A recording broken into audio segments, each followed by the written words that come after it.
আচ্ছা, আমরা লাস্ট স্থির তড়িৎ চ্যাপ্টারটা শেষ করছি। আজকে ওটার কিছু ম্যাথ দেখে আ তারপরে আমরা নেক্সট দিন থেকে নতুন কোনো চ্যাপ্টার শুরু করব। তো আমরা এই স্থির তড়িতের ১ম দিকে থিওরি পড়ানোর সময় কিছু ম্যাথ দেখায় ফেলছিলাম। সেগুলাই মেইনলি বেশি আসে। যেমন ওই বিভব নির্ণয়, তড়িৎ প্রাবল্য নির্ণয়, একই সাথে ওই ধারকের কিছু ধারকত্বের কিছু অঙ্ক দেখাইছিলাম। ওগুলা থেকেই বোর্ডে বেশি আসে। তারপরে এক্সট্রা যে আমরা কিছু এই যে তড়িৎ ফ্লাক্স, একই সাথে গাউসের সূত্র, আর এই গাউসের সূত্রের সাহায্য নিয়ে আমরা যে কিছু আ সূত্র ডিরাইভ করলাম। আবার একই সাথে আ দ্বিমেরু পড়ছিলাম, যেটা তড়িৎ দ্বিমেরু। তো সেগুলারও কিছু ছোট, ছোট অঙ্ক আছে। তবে বেশিরভাগ ক্ষেত্রে ওই ১ম গোলা থেকেই অঙ্কগুলা চলে আসে। ধারকত্ব থেকে বেশি আসে। এই চ্যাপ্টারটায় ধারকত্বর ম্যাথগুলা বেশি আসে। বিভব, তড়িৎ ক্ষেত্র ওগুলা বেশি আসে। তো তবুও যেগুলা আর এক্সট্রা কিছু বাদ আছে সেগুলা আমরা একটু করে দেখায় ফেলি। তো আমি যেগুলা তোদের টাফ লাগতে পারে ওগুলাই দেখাবো আরকি। সব দেখানোর আসলে দরকার নাই। ওকে, যেমন আ ওই তড়িৎ দ্বিমেরু নিয়ে যেটা ছিল ওরকম একটা ম্যাথ দেখাচ্ছি। সেটা হচ্ছে আ ইসের তপন স্যারের বইয়ের, আমার কাছে যেটা আছে সেটার ২.১৫ উদাহরণ। তো এইটার মধ্যে এরকম দেওয়া আছে, চিত্র বলে দেওয়া আছে, বা আমি চিত্রটা এঁকে ফেলতেছি যে ২ সেন্টিমিটার একটা সমবাহু ত্রিভুজ আরকি। এটা একটা সমবাহু ত্রিভুজ। ৩ বাহু সমান, যদিও আমার আঁকাতে যদি না মনে হয়, মনে হয় আমারটা মনে হচ্ছে না। যা হোক, এটা একটা সমবাহু ত্রিভুজ। ওকে? তো এই সমবাহু ত্রিভুজের বলছে প্রত্যেকটা বাহুর দৈর্ঘ্য হচ্ছে ২ সেন্টিমিটার করে। তাহলে প্রত্যেকটা বাহুর দৈর্ঘ্য 2 সেন্টিমিটার করে।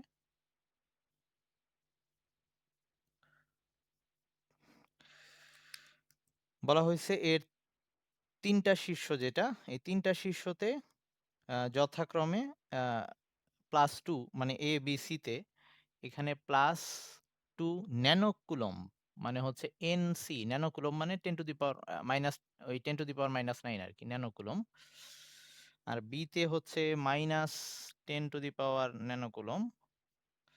আর C তে +10 to the power nano coulomb. এরকম চার্জ রাখা আছে। তাইলে আস্ক করা হইছে এই ৩ টা এরকমভাবে চার্জ রাখার কারণে এদের তুল্য মানে মোট লব্ধি দ্বিমেরু ভ্রামক কত হবে? লব্ধি ডাইপোল মোমেন্ট কত হবে সেটা বের করতে বলছে। তো আমাকে বের করতে বলছে যেটা, এটার হচ্ছে কোশ্চেনটা হচ্ছে তুল্য দ্বিমেরু ভ্রামক কত?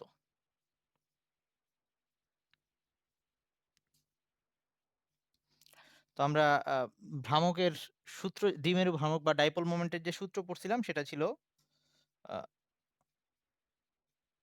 সলভ আরকি এটা। তো এরকম ছিল যে P = টয়েস L কিউ। এই P কে আমরা বলতাম ডাইপোল মোমেন্ট। এটা একটা ভেক্টর রাশি ছিল এবং এটার দিক ছিল মাইনাস থেকে প্লাসের দিকে।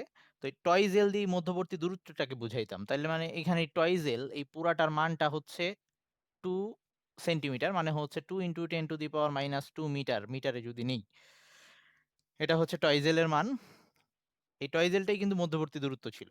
ওকে? আমরা L কে ধরি নাই, কিন্তু টয়েস L ধরছিলাম। আর আ কিউ তো বলে দেওয়া আছে যে কিউ, আমরা এখানে ২ টা অ্যাকচুয়ালি দ্বিমেরু আছে। এইটা একটা, এটা একটা, এই যে প্লাস আর মাইনাস, প্লাস আর মাইনাস। তাহলে এখানে ২ টা ডাইপোল আছে। তো ২ টা ডাইপোলের জন্য আলাদা, আলাদা করে আমরা বের করে নিই। ১ম এ ধর AB ডাইপোলের জন্য আ P এর মানটা বের করে নিই, বা ওই দ্বিমেরু ভ্রামকটা বের করে নেই। তারপরে হচ্ছে BC ডাইপোলের জন্য। তাইলে আমরা ১ম এ AB দ্বিমেরুর জন্য, দ্বিমেরুর জন্য যে ভ্রামক সেটাকে আমরা ধর P1 দিয়ে দেখাইলাম। P1 সেটা কত হবে? এই যে টয়েস এই ২ টা চার্জের মধ্যেও সমান মানের চার্জ। দূরত্ব হচ্ছে 2 টয়েস L এর মানটা হচ্ছে 2 × 10⁻²। আর চার্জের মানটা হচ্ছে, কিউ এর মানটা হচ্ছে 2, জাস্ট মানটা। ওকে, 2 ন্যানো কুলম, তার মানে হচ্ছে 2 × 10⁻⁹ কুলম। আচ্ছা সরি, এটা তো কুলম না। এখন আমাদের এই যে পি এর মানটা যেটা আসছে, পি এর মান আসছে হচ্ছে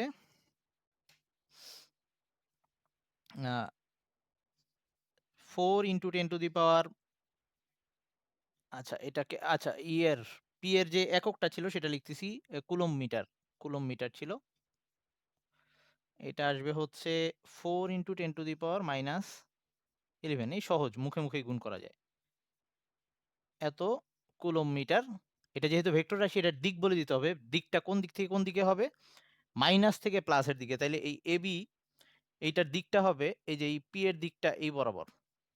এই যে এটাকে পি অন ভেক্টর আকারে দেখাইলাম আমি, হ্যাঁ? পি অন ভেক্টরটার দিক ওই, এই যে এটার দিকটা বলে দিব আমি। তাহলে এখানে বলতেছি বি এ বরাবর। ওকে, যার দিক বি এ বরাবর, আমি পুরাটা না লিখে লিখলাম বি এ বরাবর। আর এটার দিকটা হচ্ছে বি এ বরাবর। একইভাবে আমরা যদি এইটাকে, এইটা একটা ডাইপোল, কারণ এইখানে 2 সেন্টিমিটার দূরত্বে এই দুইটা বিপরীতধর্মী চার্জ আছে, তাহলে বিসির জন্য সেটা কত হবে সেটা বের করতেছি আমি। এখানেই লিখতেছি, তোরা নিজেরা ইয়া করে নে। বিসি দ্বিমেরুর জন্য ওটাকে আমি তখন P2 দিয়ে লিখবো, P2। আর এখানে হবে হচ্ছে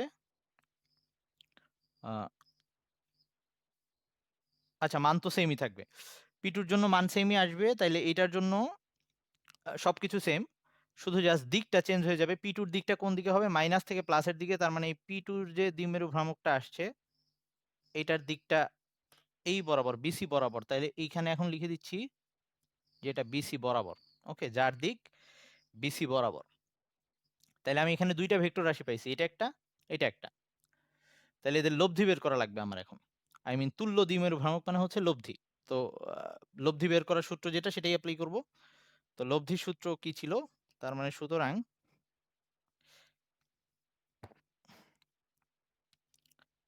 তুল্য দ্বিমেরু ভ্রামক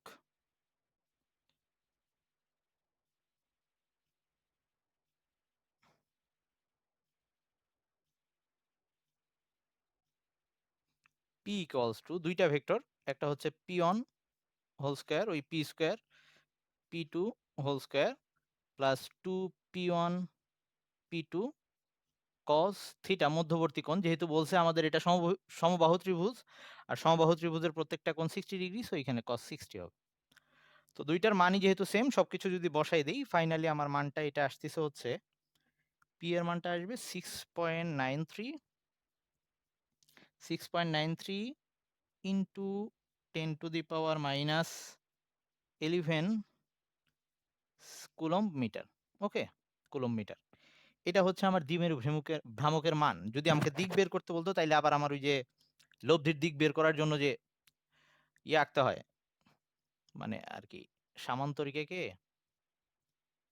এই যে সামান্তরিকের কর্ণ বরাবর এরকম হইতো আর কি। এইদিকে পি এর দিক বের করতে যদি বলতো, তাহলে আমরা ওভাবে বের করতাম, টেন থিটা ধরে, এই থিটা ধরে বের করে ফেলতাম। টেন থিটা ইকুয়ালস টু আমাদের টেন থিটার যে সূত্র, Q sine alpha divided by P plus Q cos alpha, ওভাবে করে ফেলতাম। ওকে, কিন্তু আমাদের এখানে জাস্ট শুধু মানটাই চাইছে, এই জন্য মানটাই দেখাইলাম। থিটা বের করতে হলে একইভাবে বের করতে পারবি না? একই জিনিস, পি জানি, কিউ জানি, মধ্যবর্তী কোণও জানি, জাস্ট সূত্র বসাবো। ওকে, যদি আমাদের পি এর দিক বের করতে বলতো, এখানে দিক চায় নাই। আচ্ছা হ্যাঁ, এরপর চলে আসি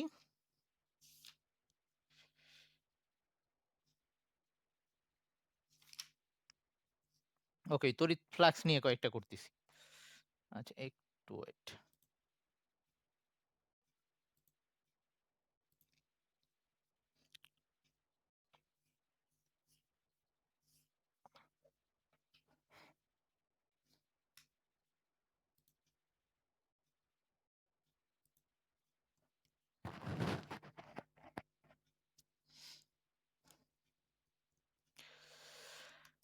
আচ্ছা, এবার হচ্ছে এরকম একটা অঙ্ক দেওয়া, এটা হচ্ছে 2.24 তপন স্যারের বইয়েরই উদাহরণ। এখানে একটা চিত্র আঁকা এরকম।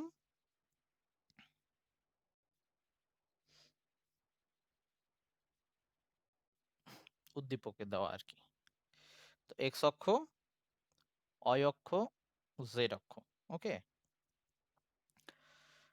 তো এখানে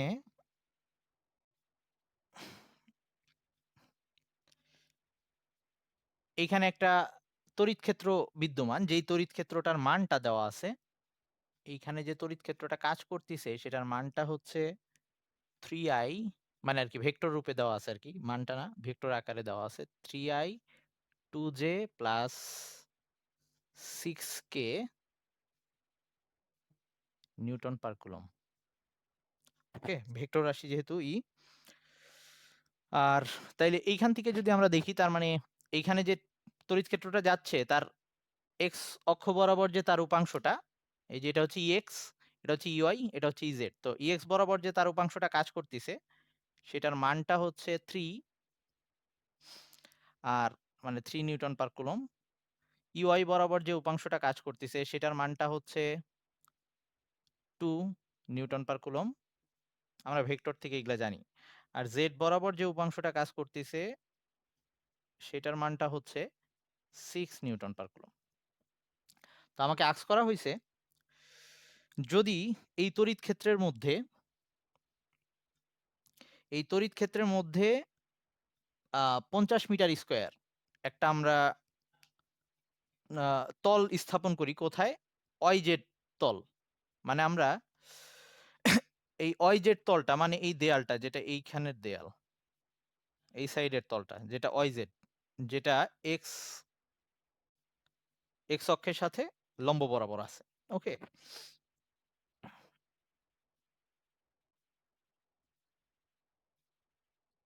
সহজ কথায় আমরা এই যে x অক্ষ বরাবর যদি লম্বভাবে একটা তল চিন্তা করি, সেটাই কিন্তু YZ এর সাথে সমান্তরাল একটা তল হবে আরকি।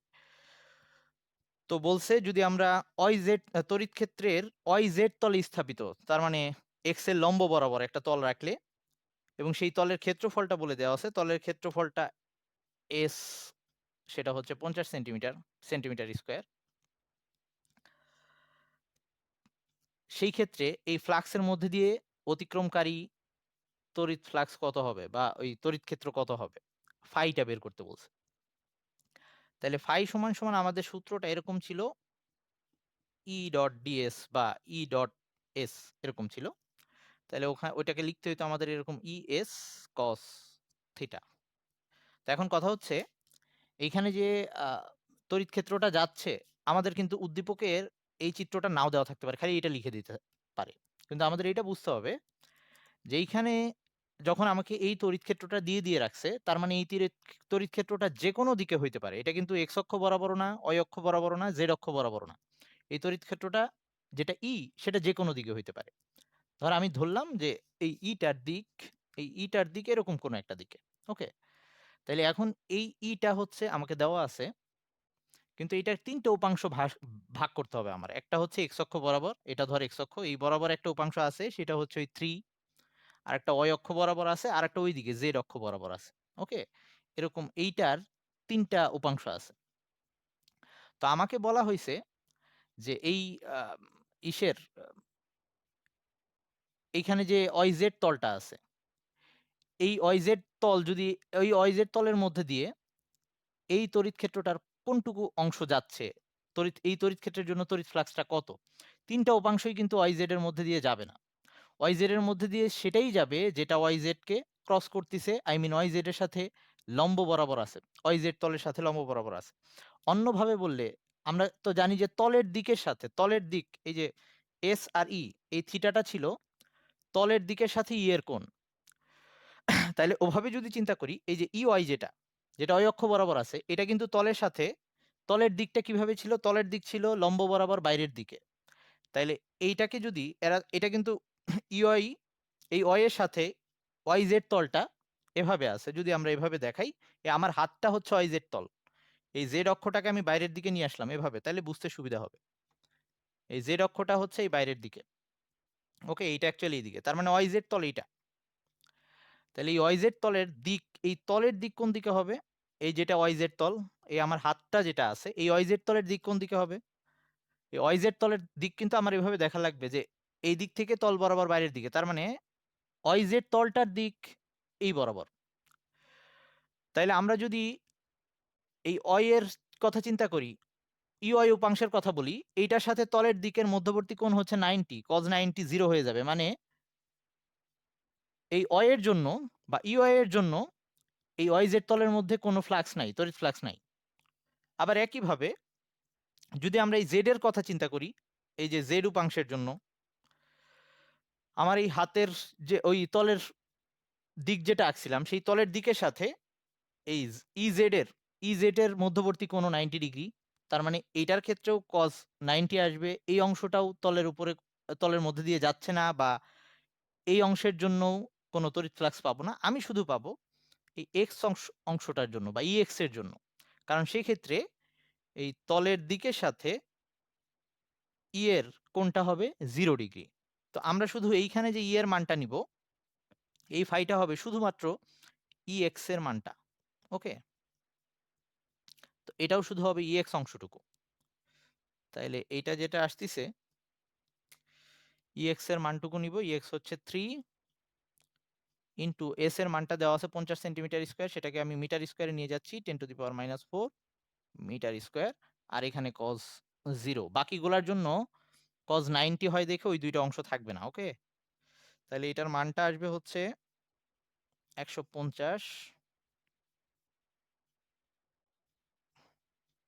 আচ্ছা এটা কি 50, sorry sorry sorry 50 metre square দেওয়া ছিল বইয়ে, সরি সরি, এটা মিটার স্কোয়ারই আছে, তাহলে আর চেঞ্জ করা লাগবে না।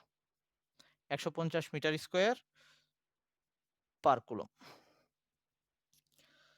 নিউটন দিনই, newton per coulomb, newton per coulomb. Okay, তো এইটা হবে ফাইয়ের মান। যদি আমাকে এরকম বলতো যে ওয়াই জেড তল না বলে যদি আমাকে বলতো এক্স ওয়াই তলের মধ্যে দিয়ে গমনকারী কোনটা, বা এক্স ওয়াই তলের সাথে কতখানি ফাই, তখন আমার এই এক্স ওয়াই তলের সাথে এই জেড এর মানটা নেওয়া লাগতো, ই জেড নেওয়া লাগতো, কারণ ওইটা এক্স ওয়াই তলের সাথে 90 ডিগ্রি কোণে আছে। সরি 90 ডিগ্রি বলতেছি, মানে এক্স ওয়াই তলের দিকের সাথে 0 ডিগ্রি কোণে আছে। এক্স ওয়াই তল মানে আমার এই বোর্ডটাই, এবং এই বোর্ডের দিকটা কিন্তু বাইরের দিকে, আর জেড অক্ষটাও বাইরের দিকে, তার মানে তাদের মধ্যবর্তী কোণ 0 ডিগ্রি। তো যদি আমাকে এক্স এই আচ্ছা আমি কি এক্স জেড বলছিলাম না এক্স ওয়াই বলছিলাম? আচ্ছা আমি ওয়াই জেড বলছি বোধহয়, হয় না? হুম, এক্স ওয়াই তল যদি বলতো তাহলে সেই ক্ষেত্রে আমাদের নিতে হইতো জেড উপাংশটা, মানে ইজেড, এইখানে আমরা ইজেড লিখতাম। যদি এক্স ওয়াই না বলে আমাদের যদি বলতো যে এই এক্স জেড তল, মানে এই নিচের তলটা, তাহলে সেক্ষেত্রে আমাদের ই ওয়াইটা নিতে হইতো। এভাবে চিন্তা করে নেওয়া লাগবে অ্যাকচুয়ালি আমার পুরা তড়িৎ ক্ষেত্রের কোন অংশটা অ্যাকচুয়ালি ওই তলের মধ্যে দিয়ে যাচ্ছে। আচ্ছা, এইবার আমাদের এরকম আরো কিছু দেখতেছি গাউসের সূত্র নিয়েই। 2.25,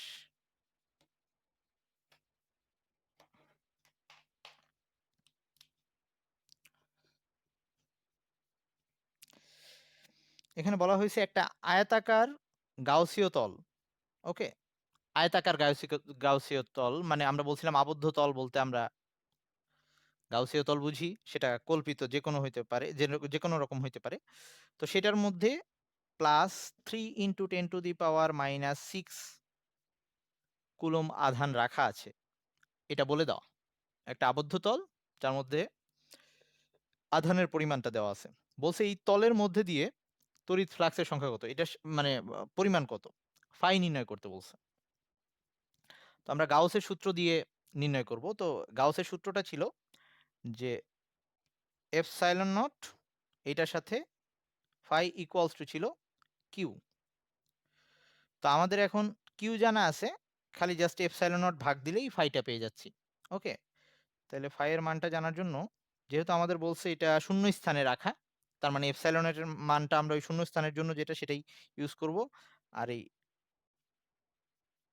চার্জের মান যা আছে তাই 3 × 10⁻⁶ কুলম, আর এখানে হচ্ছে এপসাইলনের মান হচ্ছে 8.854, যেটা মুখস্থ মান আমাদের, into 10⁻12 newton sorry coulomb square per newton per metre square. Okay, তাইলে আমাদের ফাইনাল যে অ্যান্সারটা আসবে সেটা হচ্ছে 3.39 into 10⁵ newton metre square per coulomb, মানে এককটা লিখে দিন। তো এগুলা ছোট অঙ্ক, এগুলা নর্মালি আমাদের অবজেক্টিভে দিতে পারে। জাস্ট এখানে যে চার্জটা দেওয়া আছে সেটাকে এপসাইলন দিয়ে ভাগ দিলেই হয়ে যাবে, এপসাইলন নট দিয়ে ভাগ দিলেই হবে। তবে শূন্যস্থান বলে দিছিল দেখে এটা ইউজ করছি। যদি অন্য মাধ্যম বলে দিত তাহলে এখানে একটা কে চলে আসতো, শুধু এরকম হইতো আর কি। ওকে, এবার আমাদের আরেকটু জটিল, জটিলও না অ্যাকচুয়ালি, কিন্তু চিত্রটা দেখলে ভয় পাইতে হয় এরকম। মুসলাম এটা।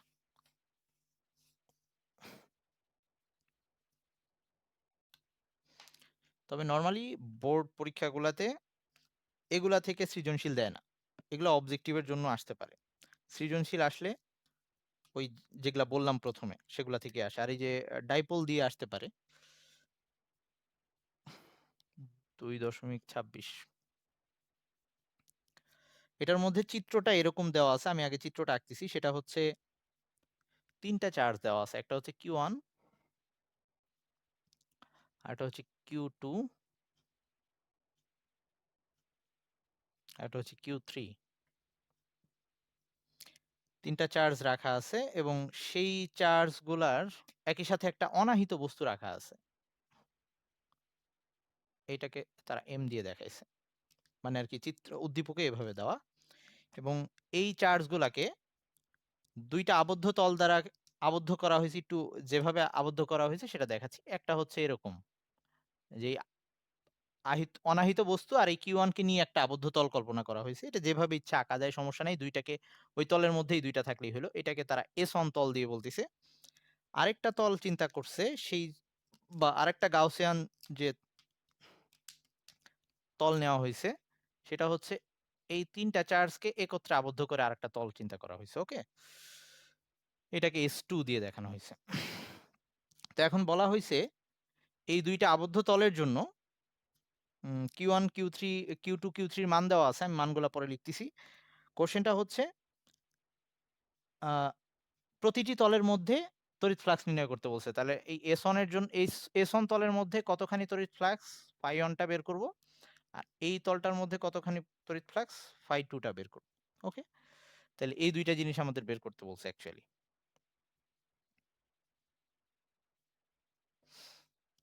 ওকে, চার্জগুলোর মান বলে দিই। Q1 বলে দেওয়া আছে হচ্ছে +5.2 ন্যানোকুলম,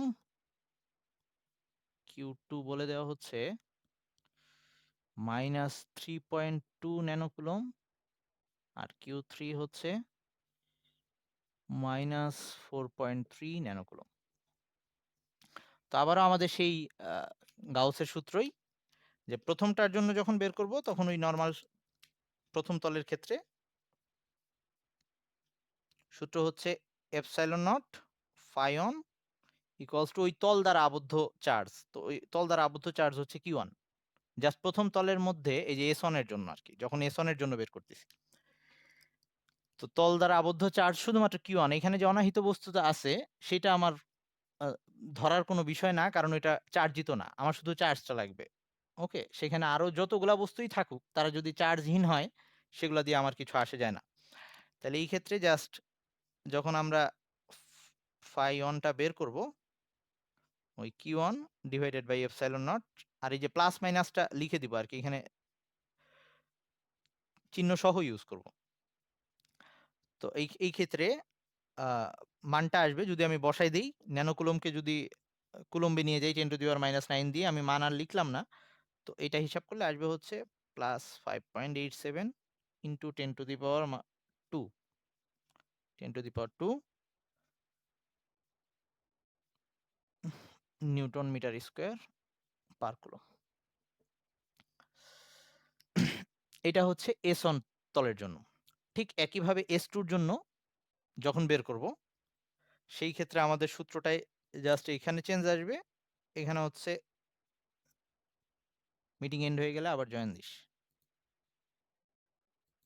এখানে হচ্ছে আমাদের phi 2, আর এখানে Q1 না, এবার এই তলের মধ্যে 3টা চার্জ আছে, Q1 Q2 Q3, মানে ওই 3টার যোগফল হবে আর কি, সবগুলা চার্জ Q1 প্লাস Q2 মানে মোট চার্জ প্লাস Q3। এইবার যেটা আসতেছে চিহ্ন সহ। হ্যাঁ ভাই বল।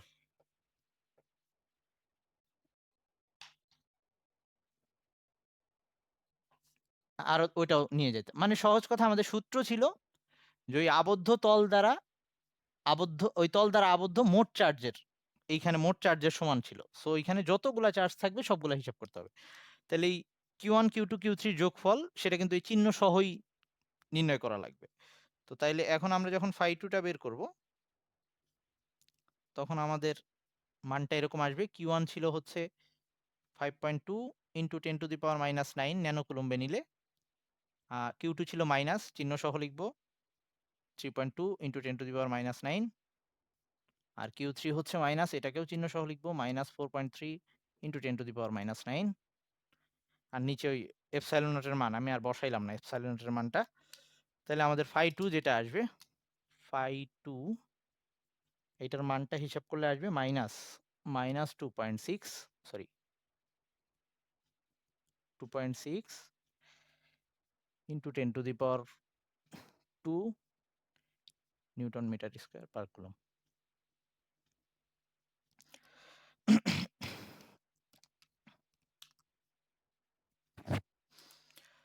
আচ্ছা, এই হচ্ছে আমাদের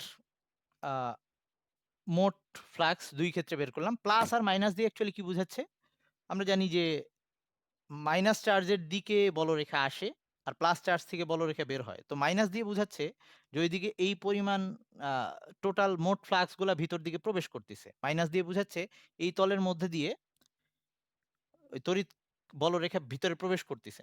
ওকে, আর এই ক্ষেত্রে বেরিয়ে আসতেছিল আগেরটা যখন প্লাস হচ্ছিল, মানে অন্তর্মুখী ফ্লাক্স বা ভিতরের দিকে প্রবেশ করা ফ্লাক্স একটা তড়িৎ ফ্লাক্স, আর একটা বের হয়ে আসা, এই প্লাস মাইনাস দিয়ে এটাই মিন করতেছে।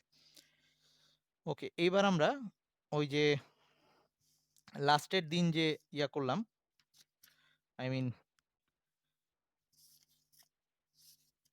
গাউসের সূত্র দিয়ে অসীম যদি কোনো চার্জিত দণ্ড হয়, তার একটা নির্দিষ্ট দূরত্বে, তার থেকে একটা নির্দিষ্ট দূরত্বে তড়িৎ ক্ষেত্র ই এর মান কত হবে, এরকম যে একটা অঙ্ক করলাম, এরকম একটা অঙ্ক দেওয়া আছে, এটা দেখাচ্ছি।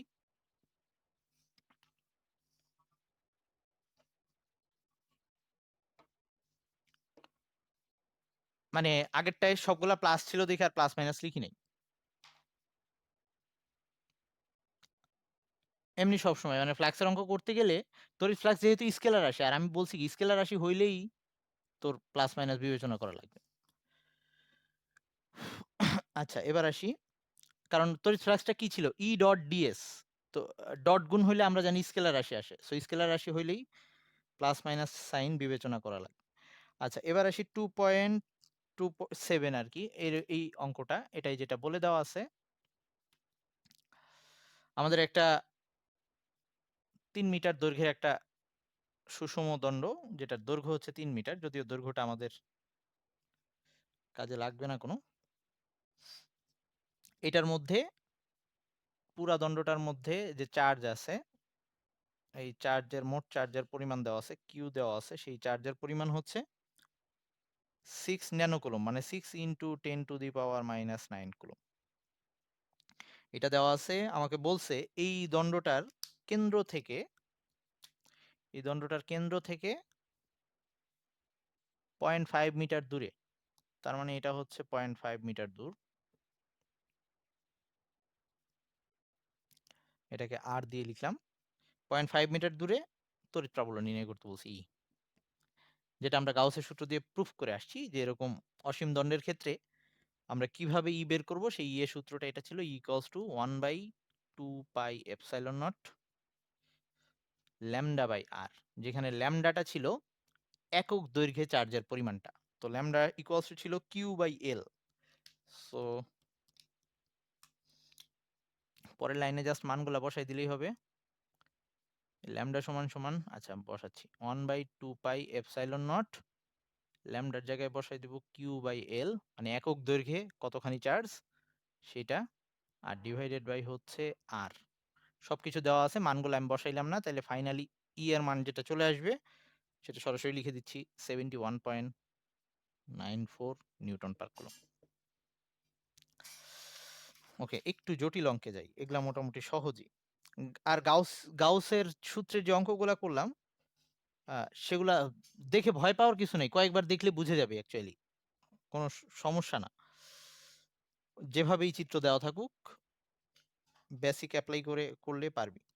আচ্ছা, এরকম আরেকটা দেওয়া আছে এই গাউসের সূত্রেরই একটা, সেটা হচ্ছে, আচ্ছা আমরা মনে হয় আরেকবার জয়েন দিয়ে নিলে ভালো হয়, আরেকবার জয়েন দে সবাই।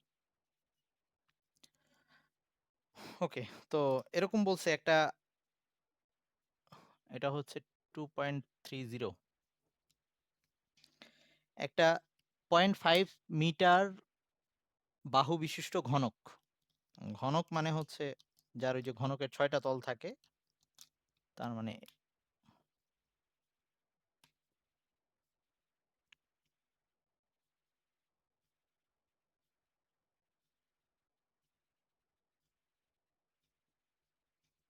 তো ঘনকের টোটাল 6টা তল থাকে আর কি, এবং সবগুলা বাহু সমান হয়, তার মানে এর প্রত্যেকটা পৃষ্ঠের ক্ষেত্রফল সমান এরকম। তো এখন আমাকে বলছে যে এইটার কেন্দ্রে, এই ঘনকটার কেন্দ্রে একদম সেন্টারে একটা চার্জিত বস্তু রাখা আছে। আচ্ছা, এটার প্রত্যেকটা বাহু হচ্ছে 0.5 মিটার করে, আর এই ঘনকটার কেন্দ্রে চার্জিত বস্তু যেটা রাখা আছে সেই চার্জিত বস্তুর মধ্যে চার্জের পরিমাণ হচ্ছে 3 ন্যানোকুলম, মানে 3 × 10⁻⁹ কুলম। তো এখন বলছে এই ঘনকটার, তার মানে এই ঘনকটার ভেতর থেকে ওই যে বলরেখাগুলা প্রত্যেক তলের ভেতর দিয়ে বাইরে বেরিয়ে আসতেছে, যেহেতু এটা প্লাস একটা চার্জ। তো আমাকে বলছে এই ঘনক তো প্রতিসমভাবে, কারণ একদম ঘনকের কেন্দ্রে রাখা আছে চার্জটা, আবার একইভাবে প্রত্যেকটা তলের ক্ষেত্রফলও সমান। তাইলে এই প্রতিসাম্যের জন্য ঘনকের প্রত্যেকটা তলের মধ্যে দিয়ে তড়িৎ ফ্লাক্স কত হবে, প্রত্যেকটা তলের মধ্যে দিয়ে তড়িৎ ফ্লাক্স কত হবে সেটা আমাকে বের করতে বলছে। তো কোশ্চেনটা হচ্ছে প্রতি তলের মধ্য দিয়ে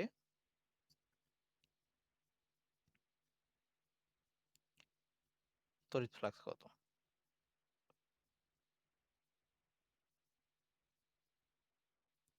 আচ্ছা, আমাদের যে গাউসের সূত্র কিন্তু আবদ্ধ জায়গার জন্য, কোনো সিঙ্গেল তলের জন্য না। তাহলে আমার ফার্স্টে এইটা বের করে নেওয়া লাগবে যে এই পুরা ইয়াটা থেকে, আই মিন পুরা ঘনকটা থেকে টোটাল কতখানি ফ্লাক্স বেরিয়ে আসতেছে সেটা ফার্স্টে বের করব, এন্ড তারপরে বের করব হচ্ছে ওই তাহলে প্রতি তলের জন্য কতখানি আসতেছে সেটা বের করব। তাহলে আমাদের সূত্রটা ছিল এরকম, epsilon nought, sorry epsilon nought phi equals to Q. এই ফাইটা ছিল ওই যে আবদ্ধ জায়গার মধ্যে চার্জটা রাখা আছে ওই আবদ্ধ জায়গার থেকে বের হয়ে আসা মোট ফ্লাক্স। তার মানে এই ফাইটা অ্যাকচুয়ালি পুরা 6টা তলের মধ্যে সবগুলোর মধ্যে মোট ফ্লাক্সটা আমি বের করতেছি। তাহলে ফার্স্টে ওটা বের করে নিচ্ছি। তাইলে মানটা বসাই সবই দেওয়া আছে, আই মিন কিউ জানি, এপসাইলন নট জানি, তাহলে এখানে কিউ সমান সমান আসবে হচ্ছে, সরি ফাই সমান সমান আসবে হচ্ছে Q/এপসাইলন নট, ওই মান বসাই দিব আর কি। তাইলে ফাই এর মানটা আসবে হচ্ছে 3.39 ইন্টু 10⁻²² নিউটন মিটার স্কোয়ার। এটা তো আসবে হচ্ছে নিউটন পার, ইয়া ছিল না, হ্যাঁ newton per coulomb metre square per coulomb. Okay, আচ্ছা, তো এখন আসি, আহ, এই ক্ষেত্রে আমার এটা হচ্ছে মোট বেরোয় আসা ফ্লাক্সের পরিমাণ। আর আমাকে যদি এখন বের করতে বলে আমাদের প্রতিটা তলের মধ্যে কতখানি ফ্লাক্স হইছে, তাহলে 6টা তল দিয়ে বেরোয় আসা ফ্লাক্স হচ্ছে এইটা। তাহলে আমার একটা তলে, প্রতি তলের জন্য, সেটাকে আমি ফাই প্রাইম দিয়ে দেখাইলাম, সেটা হবে এই ফাই কে 6 দিয়ে ভাগ দিলেই হবে। কারণ সুষমভাবে যেহেতু সব তলের মধ্যে দিয়ে সমান পরিমাণ ফ্লাক্স বের হয়ে আসবে, এজন্য এটাকে জাস্ট 6 দিয়ে ভাগ দিলেই হয়ে যাবে।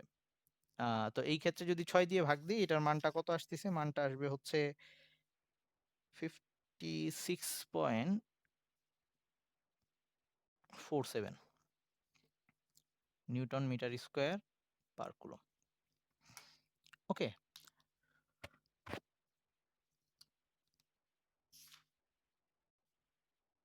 এটাও গেল। আচ্ছা, তারপরে ধারকের অঙ্কগুলা আমি তো দেখাই দিছি, তারপরেও তোরা প্র্যাকটিস করলে যদি কোনোটা কঠিন মনে হয় তখন সেটা আমাকে দেখাইতে পারিস। আচ্ছা, ধারকের আরেকটা একটু দেখাই। Wait.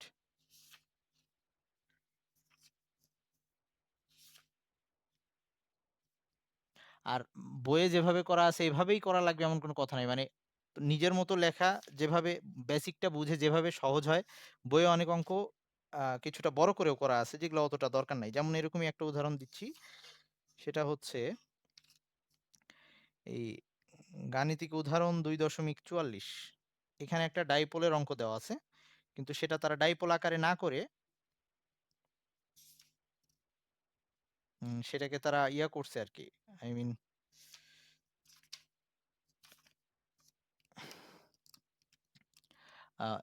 ওই যে নরমাল যে আমরা কুলম্বের সূত্র ইউজ করে যেভাবে করার ওভাবে করছে, তো আমরা ডাইপোলের সূত্রটা ইউজ করে করব, একই অ্যান্সার আসবে।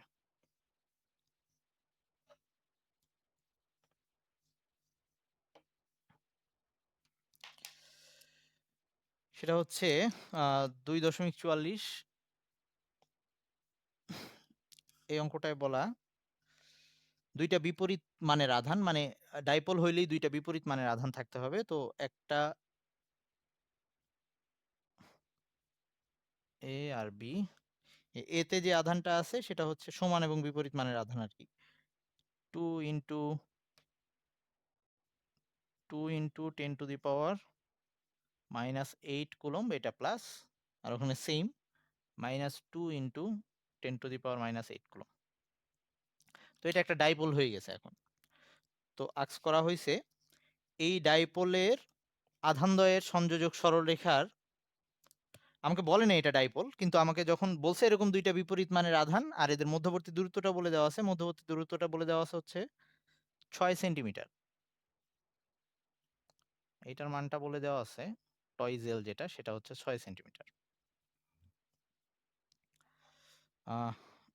আর এইটার আধানদ্বয়ের সংযোজক সরলরেখার উপরে যদি আমরা সরলরেখার লম্ব দ্বিখণ্ডকের উপরে, এটার ঠিক উপরে যদি এরকম লম্ব সমদ্বিখণ্ডক আঁকি,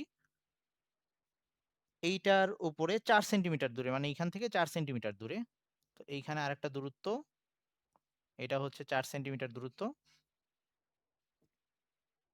এই দূরত্বে যদি আমি 1 × 10⁻⁻8 কুলম্ব একটা আধান রাখি, তার উপরে ক্রিয়াশীল বলের মান নির্ণয় করতে বলছে। এই আধানটার উপরে ক্রিয়াশীল বলের মান কত সেটা বের করতে বলছে। তো আমরা থিওরিতে একটা প্রুফ পড়ে আসছিলাম। আবার কোশ্চেনটা বোঝা গেছে? সহজ কথা, এরকম দুইটা চার্জ রাখা আছে এত দূরত্বে, এবং এই চার্জ দুইটার সংযোজক সরলরেখার উপরে যদি আমরা এরকম লম্ব সমদ্বিখণ্ডক আঁকি, সেই লম্ব সমদ্বিখণ্ডকের ওই চার্জ ইয়াতার থেকে, চার্জ দ্বয়ের সংযোজক সরলরেখা থেকে 4 সেন্টিমিটার দূরত্বে এত মানের একটা চার্জ রাখলে তার উপরে ক্রিয়াশীল বলের মান কত। তো আমরা সেটার জন্য ডাইপোলের যে সূত্রটা পড়ে আসছিলাম সেটার হেডলাইনটা একটু আমি মনে করাই দিচ্ছি। এই আমরা এরকম একটা পড়ে আসছিলাম যে তড়িৎ দ্বিমেরুর দৈর্ঘ্যের লম্ব সমদ্বিখণ্ডকের উপর অবস্থিত কোনো বিন্দুতে তড়িৎ প্রাবল্যের রাশিমালা, এটা আমরা নির্ণয় করে আসছিলাম। মানে এই বিন্দুতে যদি আমরা ই বের করতে চাই, এই বিন্দুতে ই মানে হচ্ছে ই ইকুয়ালস টু, সেই সূত্রটা এরকম ছিল,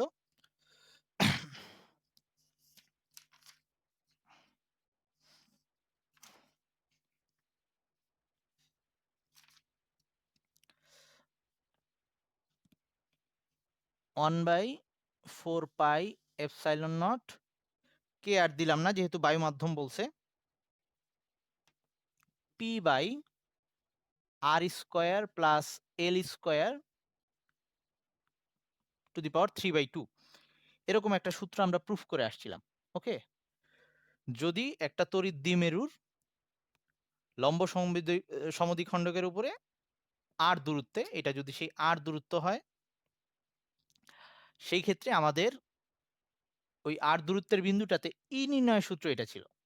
তো আমাকে কিন্তু বলছে এই চার্জটার উপরে বল কত? তাতে কিছু আসে যায় না। কারণ আমরা এই E মানে কি জানি? E মানে জানি একক চার্জের উপরে বল কত?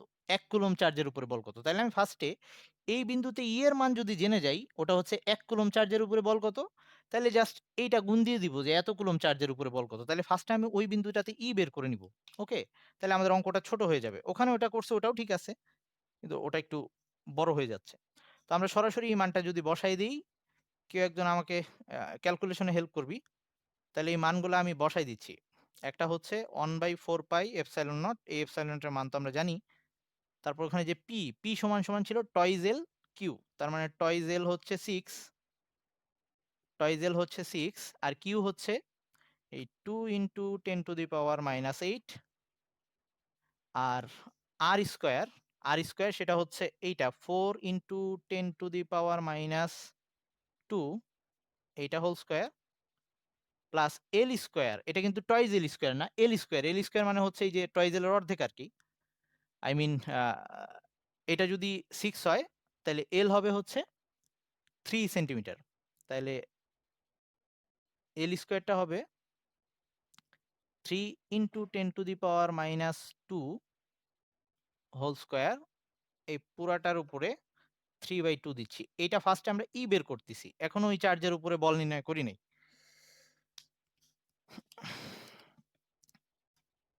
কেউ একজন ক্যালকুলেশন কর, আমিও করতেছি।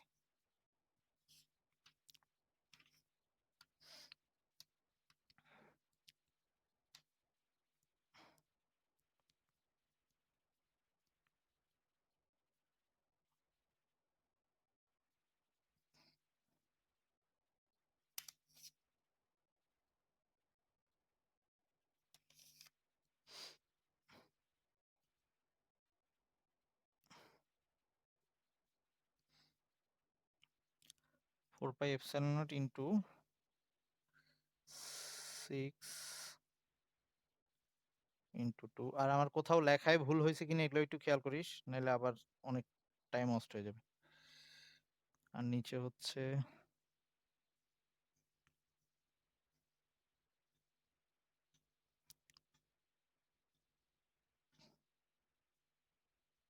4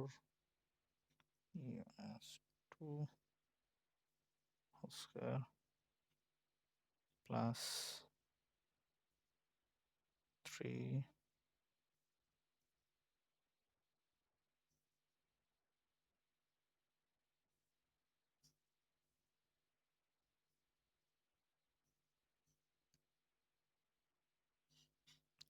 ওকে, আমার এইটার মান আসছে হচ্ছে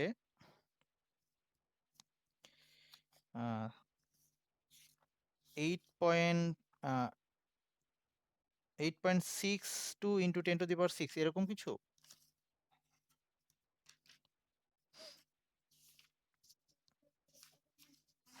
হ্যাঁ আছে, ওই কনস্ট্যান্ট 32 চাপলে ওটা চলে আসবে।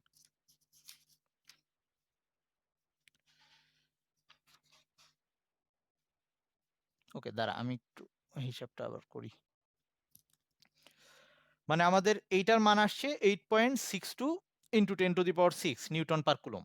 এটা যেটা বের করছি এটা কিন্তু ই এর মান, মানে জাস্ট 1 কুলম চার্জের উপরে যে বল। আমাদের কোশ্চেনটা এরকমও বলতে পারতো যে 8 সেন্টিমিটার এই 4 সেন্টিমিটার দূরত্বে তড়িৎ প্রাবল্য নির্ণয় করো, তখন আমরা এখানেই থেমে যাইতাম।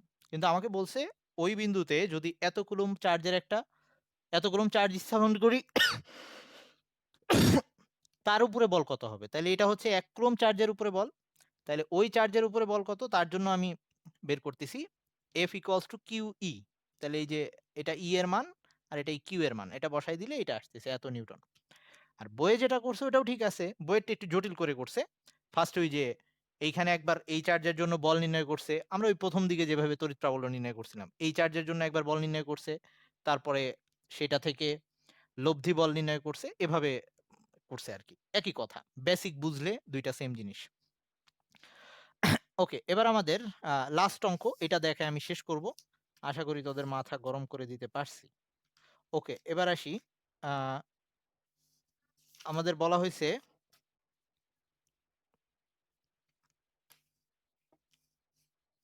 আর আমরা নেক্সট দিন মেবি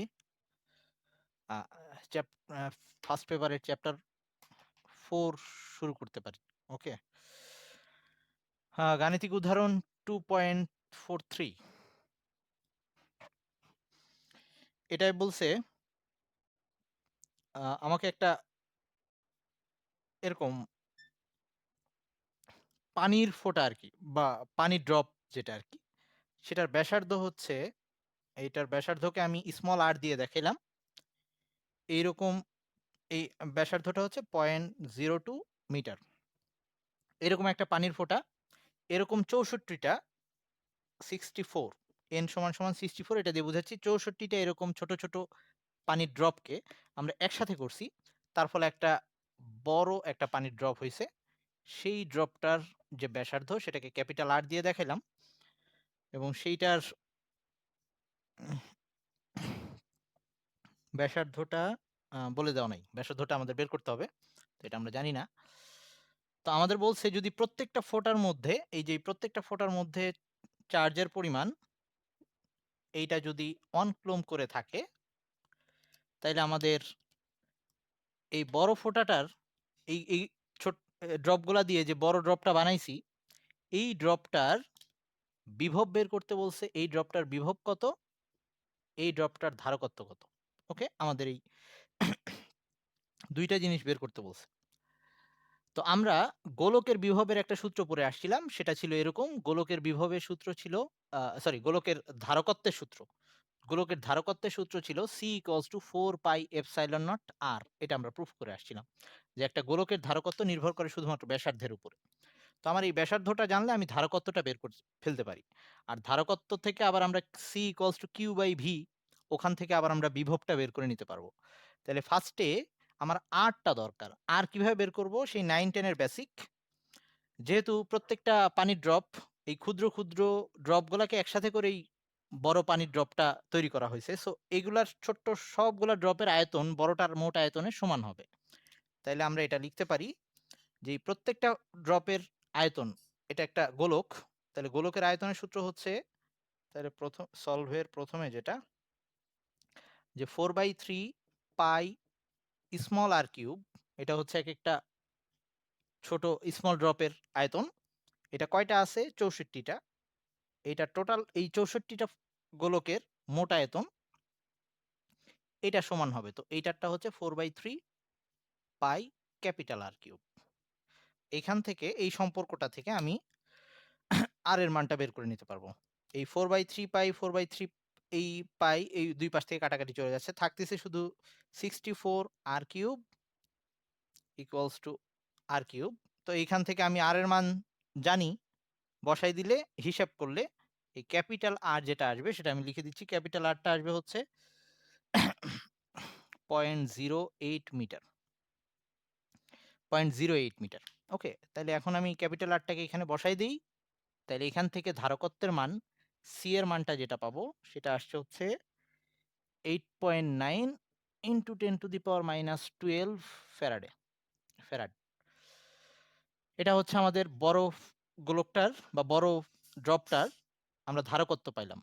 তো এবার বলছে বিভব নির্ণয় করতে। তো বিভব ভি ইকুয়ালস টু আবার মানে কিউ বাই সি, কারণ সি ইকুয়ালস টু ছিল কিউ বাই ভি, সেটা থেকে আমরা এটা লিখতে পারি। তাইলে এই প্রত্যেকটা ড্রপের চার্জ ছিল 1 কুলম্ব করে। তাহলে এইখানে যখন আমরা সবগুলা ড্রপকে একসাথে করছি, তাহলে এখানে মোট চার্জ হয়ে গেছে, এইটার মোট চার্জকে আমি কিউ দিয়ে লিখলাম, এটা হচ্ছে 64 কুলম্ব, সরি 64 কুলম্ব হয়ে গেছে, কারণ প্রত্যেকটার 1 কুলম্ব করে চার্জ ছিল। তাহলে এখানে মোট 64 কুলম্ব হয়ে গেছে। ওকে, তাহলে আমার এখানে কিউ এর জায়গায় বসবে 64, আর সি এর জায়গায় ওই মানটা বসাই দিলে, আচ্ছা আমি আর মান বসাচ্ছি না, মানটা যদি বসাই দিই ফাইনাল যে ভ্যালুটা আসবে সেটা লিখে দিচ্ছি, 7.19 ইন্টু 10⁻12 ভোল্ট। ওকে, এই মোটামুটি ম্যাথ। তো এই চ্যাপ্টারের আবারও বলতেছি, পরীক্ষায় বেশি আসে, বোর্ড কোশ্চেনে বেশি আসে প্রথম দিকের যে ম্যাথগুলো আমরা করছি, আই মিন কুলম্বের বল, তারপর হচ্ছে তড়িৎ প্রাবল্য, তড়িৎ বিভব, একই সাথে ধারকত্ব, ধারকত্বকে কয়েকভাবে প্যারালাল তারপরে হচ্ছে সিরিজে যুক্ত করে ধারকের সঞ্চিত শক্তি এগুলা রিলেটেড। আ এগুলার থেকেই বেশি পরিমাণে কোয়েশ্চেন আসে। আর এছাড়া আমাদের এই যে ডাইপোল নিয়েও ২-১ টা কোয়েশ্চেন হইতে পারে। আর মাঝখানে যেগুলা গাউসের সূত্র দিয়ে যেগুলা করলাম ওগুলা থেকে মানে খুবই রেয়ার কোয়েশ্চেন আসে। বিশেষ করে ওই কলেজগুলাতেই যদি তবু যদি কোয়েশ্চেন কঠিন করতে চাই তখন মানে ওগুলা যদিও কোয়েশ্চেন কঠিন না কিন্তু আ মানে স্টুডেন্টদের কাছে নরমালি ওগুলা একটু আ অ্যাবনরমাল লাগে জিনিসটা। তো এই কোয়েশ্চেন গুলার ক্ষেত্রে নরমাল বোর্ডের জন্য আমরা অ্যাকচুয়ালি ওই টপিক গুলাকে গুরুত্ব দিয়ে করলেই আমরা আশা করি পারবো। আর ছোট, ছোট যে ম্যাথ গুলা এগুলা মেইনলি ইসেতে অবজেক্টিভ এর জন্য দরকার হয়। তো আজকে এই পর্যন্তই থাকুক। আমাদের এই চ্যাপ্টারটা আপাতত আর আমার ডিসকাস করার কিছু নাই। তারপরে যদি তোদের কোনো প্রবলেম থাকে সেটা পরের ব্যাপার। আমি বললে সলভ করে দেওয়ার চেষ্টা করব। আর এমনি নরমালি আমরা নেক্সট কোনো নতুন চ্যাপ্টার শুরু করতেছি। তো আল্লাহ হাফেজ। ভালো থাকিস সবাই।